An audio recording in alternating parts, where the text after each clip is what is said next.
चलिए guys, chemistry के most important question देख लेते हैं जो कॉम्पिटिटिव एग्जाम के हिसाब से बहुत इंपॉर्टेंट है।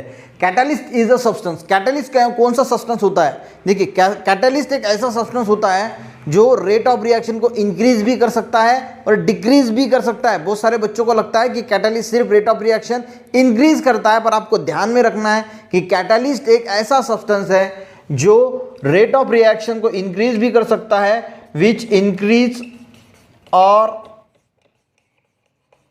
Decrease the rate of reaction.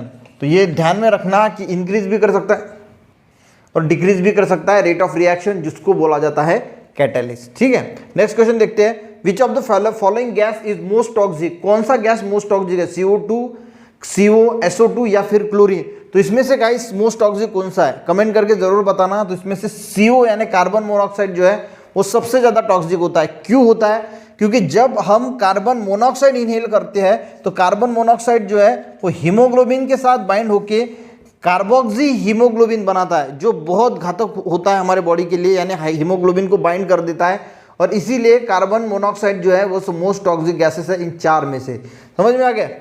Next question है the major constituent of air. Air होती है जो हवा होती है, इसमें अलग अलग प्रकार के गैसेस मिक्स होते हैं। तो मेन कॉन्स्टिट्यूएंट कौन सा होता है? तो मेन कॉन्स्टिट्यूएंट होता है गाइस नाइट्रोजन।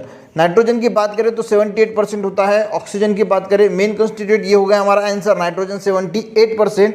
उसके साथ जो ऑक्सीजन होता है वो 21% होता है, और जो अदर गैसेस होती है वो होती है 1%, जिसमें ऑर्गन करीबन 0.9%। तो ऑर्गन ही होता है अदर गैसेस में। तो ये जो है वो एयर का कंपोजिशन होता है।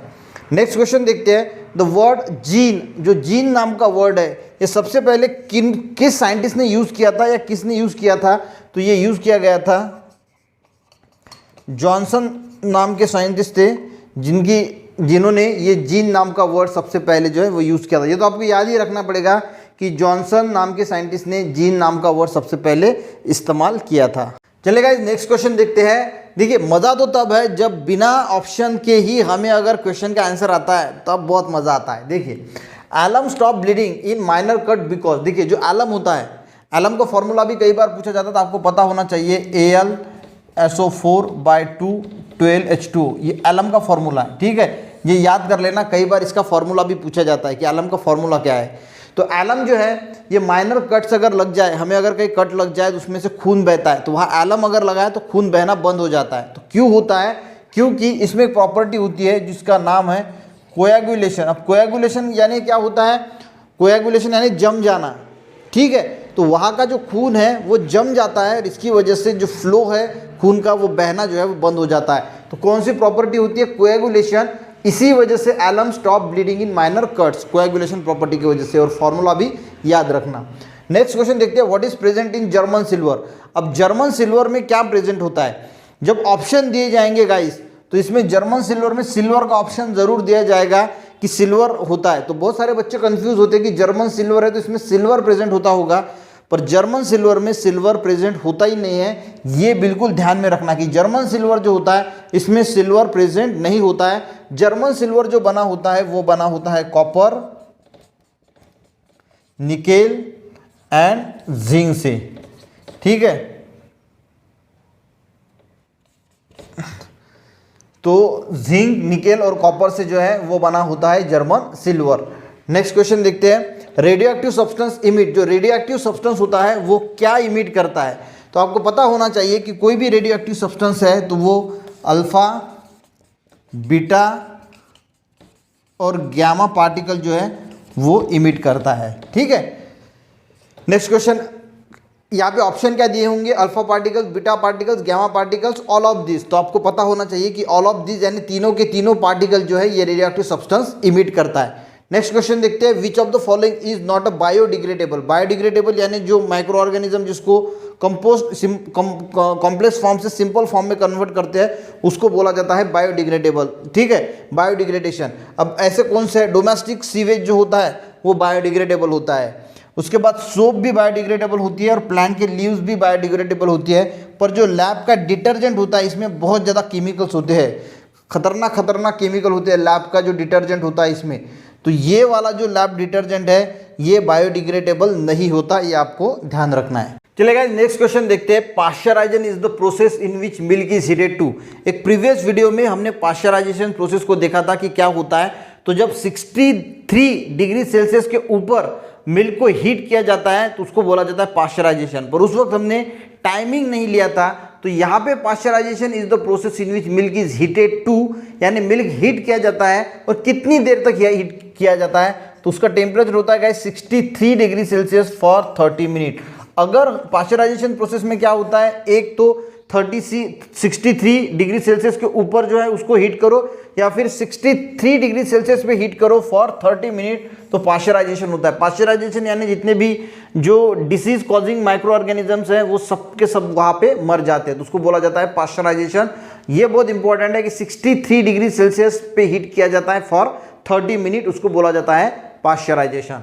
नेक्स्ट क्वेश्चन देखते हैं। Chemical name of common salt. ये तो बहुत इजी है। कॉमन सॉल्ट यानी हम इसको सोडियम क्लोराइड बोलते हैं, जिसका फॉर्मूला है NaCl। इसका नाम क्या होगा, सोडियम क्लोराइड। ठीक है। नेक्स्ट क्वेश्चन देखते हैं। डीनेचर्ड स्पिरिट, एक स्पिरिट होता है जिसको डीनेचर्ड स्पिरिट बोला जाता है। ये किससे बनता है, एक होता है इथेनॉल, इथेनॉल यानी C2H5OH। इसके साथ क्या मिक्स किया जाता है कि डीनेचर्ड स्पिरिट बन जाएगा, तो इसके साथ मिक्स किया जाता है गाइस पिरिडीन। ठीक है। पिरिडीन जो है वो इथेनॉल के साथ अगर हम मिक्स करेंगे तो डीनेचर्ड स्पिरिट जो है वो बन के तैयार हो जाएगा। तो याद रखना है कि इथेनॉल के साथ जब पिरिडीन मिक्स होगा तो डीनेचर्ड स्पिरिट जो है वो बन जाएगा। Most abundant inert gas in atmosphere. Inert gas को हम नोबल गैस बोलते हैं, जो केमिकल रिएक्शन में पार्ट नहीं लेती है, किसी के साथ रिएक्शन नहीं कॉज करते, उसको बोला जाता है इनर्ट गैसेस। अब इनर्ट गैसेस कौन कौन से हैं, जैसे हो गया हीलियम हो गया, ऑर्गन हो गया, नियॉन हो गया, उसके बाद क्रिप्टॉन हो गया, उसके बाद जेनॉन हो गया एंड रेडॉन हो गया। ये क्या है, ये इनर्ट गैसेस है। और इसमें से मोस्ट अबंडेंट एटमॉस्फेयर में कौन सा इनर्ट गैस होता है, तो हमें पता है कि जो एटमॉस्फेयर है इसमें सबसे ज़्यादा जो होता है, ये मैं एयर के कंस्टिट्यूएंट की बात कर रहा हूँ, 78% नाइट्रोजन होता है। ऑक्सीजन जो होता है वो 21% होता है। और इसमें से जो ऑर्गन होता है, ये ऑर्गन जो होता है ये 0.9% ऑर्गन ही प्रेजेंट होता है। एंड अदर गैसेज जो होती है वो 0.1% में अदर गैसेस प्रेजेंट होती है। तो सबसे ज़्यादा इसमें नोबल गैस कौन सा है, तो ऑर्गन। इनर्ट गैस कौन सा है, तो ऑर्गन। तो ऑर्गन जो है वो मोस्ट अबंडेंटली एटमॉस्फेयर में प्रेजेंट होता है। जो इनर्ट गैसेस में से ऑर्गन जो है वो सबसे ज़्यादा प्रेजेंट होता है। तो आंसर क्या होगा, ऑर्गन। चलिए गाइस नेक्स्ट क्वेश्चन देखते हैं। Which metal is extracted from sea water. देखिए सी वाटर से कौन सा मेटल जो है वो एक्सट्रैक्ट किया जाता है, तो पोटेशियम है, मैग्नीशियम है, एल्यूमिनियम है या बेरिलियम है। तो सबसे ज़्यादा जो सी वाटर में होता है वो होता है हमारा मैग्नीशियम। ठीक है। तो इसको जो है वो एक्सट्रैक्ट किया जाता है सी वाटर से। नेक्स्ट क्वेश्चन देखते हैं। Percentage of lead in lead pencil. जो लीड पेंसिल होती है यानी जो हमारी पेंसिल्स होती है, तो उसमें जो यूज़ किया जाता है वो यूज़ किया जाता है जिससे हम लिखते हैं, वो होता है ग्रेफाइट का बना हुआ। ठीक है। तो लीड पेंसिल में या ऐसे क्वेश्चन इसलिए पूछे जाते हैं कि बच्चों का सर जो है वो घुमा जाए। यहाँ पे ऑप्शन आपको दिए जाएंगे 0, 3, 40, 95%, ऐसा कुछ दिया जाएगा। तो आपका दिमाग तो आपको तो लगेगा कि परसेंटेज लीड पेंसिल में लीड तो होगा ही भाई, 3% होगा। आप तो इन तीनों में से ऑप्शन को क्लिक करोगे। पर जो लीड पेंसिल होती है इसमें ग्रेफाइट का इस्तेमाल किया जाता है, तो इसमें लीड होता ही नहीं। कितना परसेंटेज होता है, 0% होता है लीड पेंसिल में। ये ध्यान रखना। ठीक है। नेक्स्ट क्वेश्चन देखते हैं। Water is not effective in extinguisher of fire cause by petrol because. देखिए जब भी कोई पेट्रोल की आग लगती है तो वो अगर हम पानी से बुझाने जाएंगे तो वो बेहतर नहीं माना जाता, यानी पानी से वो बुझती नहीं। तो क्यों नहीं बुझती, पेट्रोल की आग पानी से क्यों नहीं बुझती, तो इसका रीज़न ये है गाइस कि जो वाटर होता है, वाटर एंड पेट्रोल, ये जो दो चीज़ें होती है are immiscible with each other. सबसे पहली तो बात यह है कि वो इमिसिबल होती है, एक दूसरे में घुलती नहीं है। पेट्रोल और वाटर को मिला के देखिए, जो पेट्रोल है वो ऊपर चलाएगा। अब पेट्रोल से आग लगी और पानी ने आपने डाल दिया तो पानी तो नीचे जाएगा और पानी के ऊपर वो पेट्रोल आएगा, और पेट्रोल जो है वो फिर से बर्निंग जो है वो स्टार्ट करता रहेगा। And petrol forms the upper layer. और पेट्रोल कहाँ पे होगा, जब भी पानी और वाटर मिक्स होता है, वाटर और पेट्रोल मिक्स होता है तो पेट्रोल ऊपर की लेयर की तरफ रहता है। तो वो तो कंटिन्यूसली जलता ही रहेगा, इसीलिए कंटिन्यूस टू बर्न। और इसीलिए पेट्रोल की जो आग होती है वो पानी से नहीं बुझाई जाती, पानी उसमें इस्तेमाल काम में नहीं आता। समझ में आ गया। नेक्स्ट क्वेश्चन है, helium gas used in a gas balloon. जो गैस बलून होते हैं उसमें हम हीलियम का इस्तेमाल करते हैं, हाइड्रोजन का इस्तेमाल क्यों नहीं करते? क्योंकि हाइड्रोजन जो है वो गाइस ज्वलनशील होता है और हीलियम जो है वो नॉन कंबस्टिबल होता है, और इसी वजह से ये नॉन कंबस्टिबल होने की वजह से जो हीलियम है उसको गैस बलून्स में यूज़ किया जाता है।